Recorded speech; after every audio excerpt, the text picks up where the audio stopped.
Évidemment, voilà, Mabio était à la maison B. Les PHE, je pense que vous devez connaître ce bar. Et pour ceux qui ne connaissent pas, c'est un bar super connu en Côte d'Ivoire. Et elle a eu à rencontrer Mola, qui a eu à s'exprimer quant à ses précédentes sorties. Elle a fait récemment. C'est bien de repartager des vidéos où tu es en train de clasher, mais ça ne demande pas que tu es une belle personne. Exactement. Parce qu'un moment, c'est une année, c'est 365 jours.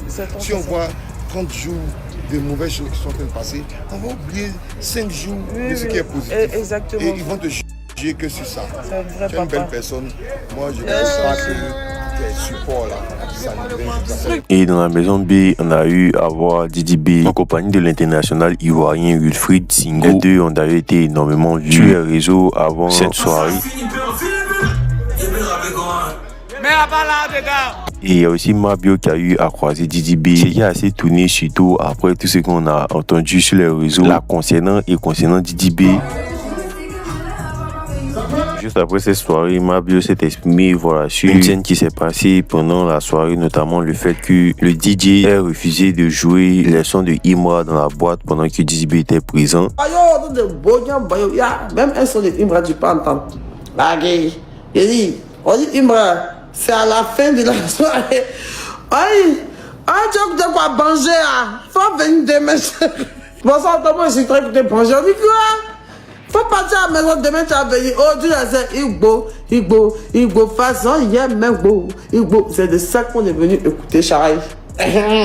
Elle a aussi parlé d'un autre fait passé dans la boîte, c'est que voilà, il y a Didi B qui était un peu en train d'ambiancer la boîte. Au côté du DJ, il chantait, etc. Et c'est Didi B qui chante, du coup, tout le monde dans la boîte est en train de danser et admirer la polyvalence du rappeur, vu qu'il n'était pas en train de rapper en tant qu'il faisait de la musique d'enjaillement, du coupé décalé, on va dire. Et d'après les propos de Mabio, Samo et Zagba qui étaient assis, n'ont pas du tout réagi aux performances de Didi B, notamment Samo qui réagissait quasiment pas, il calculait pas tout simplement.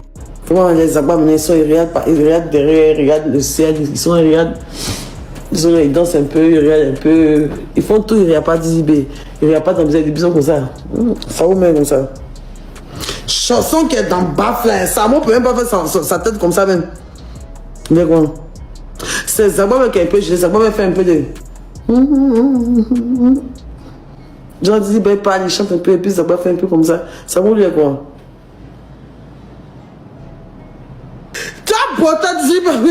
Bon, ça fait pas mal parler sur les réseaux. Ça commençait à dire que en gros, Samo il est pas hypocrite. Il y a plusieurs choses qui se sont passées. Du coup, voilà, il voulait pas faire genre comme s'il y a rien entre eux alors qu'il y a quelque chose. Surtout que ça arrive dans une période où il y a beaucoup de choses qui se sont passées. Je vais pas vous expliquer, mais en gros, le fait que Zagba aurait sur ses réseaux précédemment mentionné plusieurs artistes qui faisaient la fierté de la Côte d'Ivoire, sans mentionner Didi B. C'est que les fans de l'artiste n'ont vraiment pas kiffé. Il a été vraiment taclé pour ça et il y a plusieurs qui ont dit qu'il a fait ça volontairement. Il y avait Samo qui était d'ailleurs en griffe venu à sa rescousse, pointer l'inaction de Didi B face à ces attaques que Zagba se prenait sur les réseaux à cause de lui. Vous allez vous asseoir aujourd'hui, c'est Zagba qui a dit votre hypocrite dans le pays là. À cause de quoi? Il a fait poste et il a dit que il n'a pas mis Y dedans. Le jour quand il fait poste pour dire que l'autre Y fait bonne chose, vous ne voyez pas. Comment il faut régler ça? C'est toi qui es devant ton groupe de conspiration, il faut régler ça. Et du coup, ces explications de Mabio ont suscité plus d'avis sur ce litige concernant Didi B, Samo et Zagba. Du coup, voilà, je vous laisse me dire ce que vous en pensez. C'était tout pour aujourd'hui. On se dit à la prochaine, une prochaine actu.